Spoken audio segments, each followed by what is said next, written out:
So the first company which caught my eye is Simfony. And why? Because they had a deal here. They said here, $8.99, $8.90, one-off 300 megabytes shared for 5 years. An IOT platform included. Okay, so that really, $9 for 5 years for an IoT device, including a device. So it's Joachim de Wild, he's the CEO. And Joachim, great deal. Where does this work? Well, this works in 75 countries on 150 networks. These are standard included within the price you just mentioned. And in America, in Russia, in some Africa, everywhere in Europe? Yeah, the whole of Europe, the US, and the most countries we see in business cases coming back, like India and the US. And, okay. Yeah. So if power is not a problem, I put a SIM card in a device and it will, the coffee machine or the pump or whatever will report for 5 years. 300 megabytes is enough for an IoT device for €9. And what is this platform which you have included? So it's the platform gives the opportunity to manage the SIM cards, not only per SIM card but also in bulk. So you can see live location based on cell tower ID. You can see live notifications. So if something happens to this card, you can really troubleshoot on network detail. So you don't have to wait and see what's happening, or you don't have to access the device or change the SIM card or whatever. You can just access it through the platform and manage everything. So it's really simple. Yeah. Is there any kind of workflow involved that if something happens, do you also look at the content of the IoT, or that is basically you give that to another platform? Well, for sure. The cool thing we are doing now, so my engineering team back in Bucharest are focused on AI. So what we do is we look at the patterns of things. That's the name for it, patterns of things. So what we do is we look at the type of traffic and the shape of it. Based on that, the machine starts learning from it.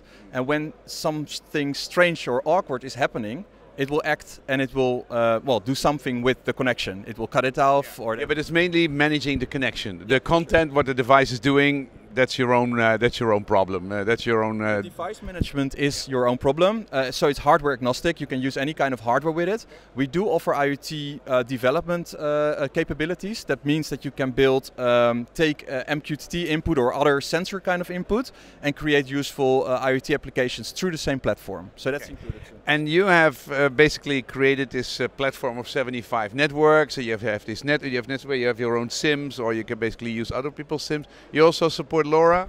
We do. We have a Lora network server implemented. So this means that through the same interface, the same screen, you can either manage your SIM cards or the Lora gateways or devices. Yeah. Okay. So next to this product, I see another product called Simphony, and that is a whole another platform. What does that do? So Cheeriot is powered by Simphony. Simphony is a MVNE. Started off from Bucharest by some guys working in big telcos, and they decided to build an M2M platform back in 2014.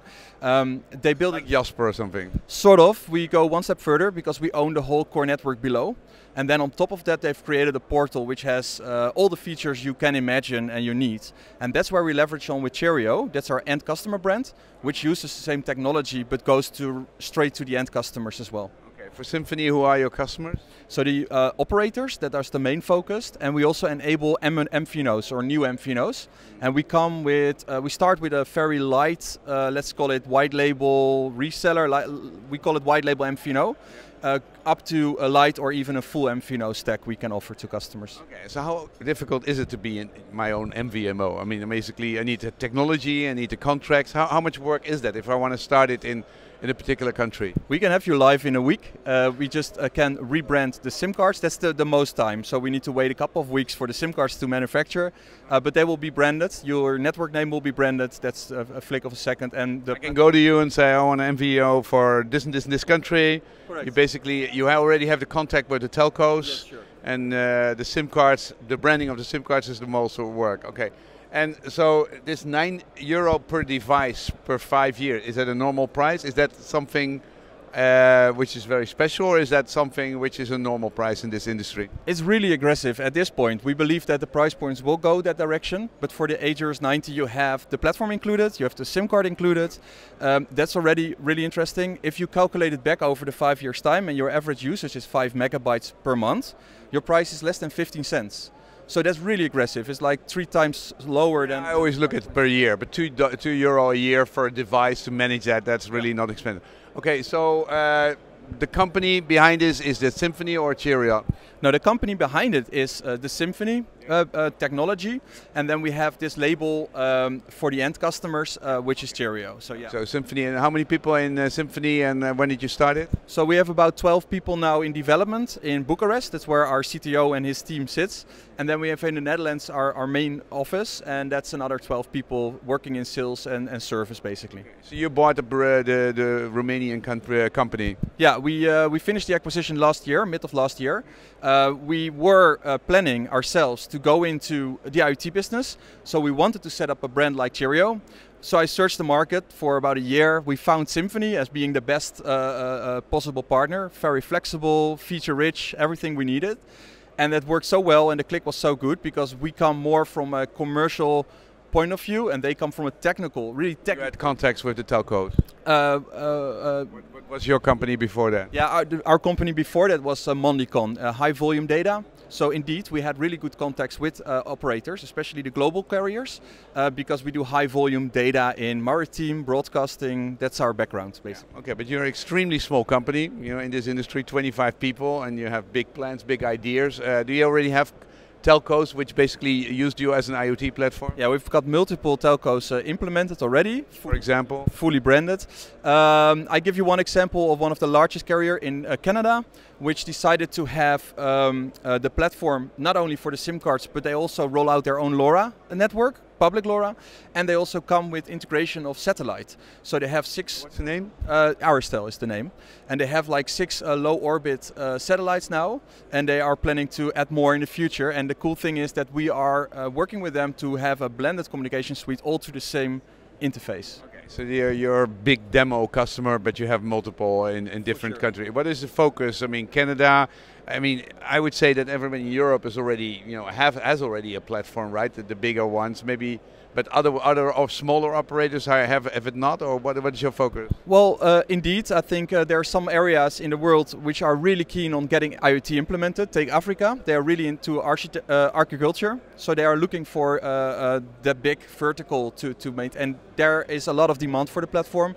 We also see that in Latin America, connect everything for paid heating or water or whatever. That's what we see in Europe today. So interesting enough, it's yeah, for sure. So we have smart metering, for example, by the utilities companies. We were approached, without mentioning names, unfortunately, we were approached by one of the largest telco groups in Europe because they were lacking of a platform.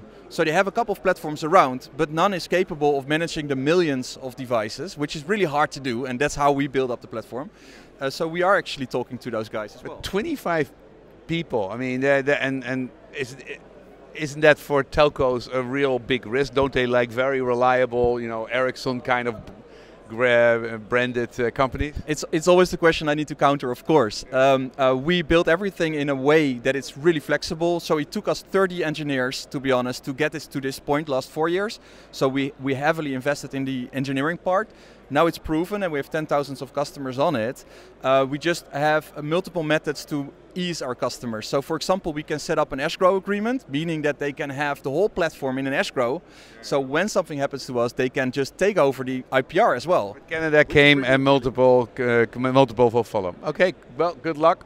They have a good offer. It's very easy. They have a platform. They have some good customers. So a nice company from Holland and Bulgaria, right? Is it? No, Romania. Oh, Romania. I'm sorry, I always get those two confused. So that's my first visit. Thank you. Thanks.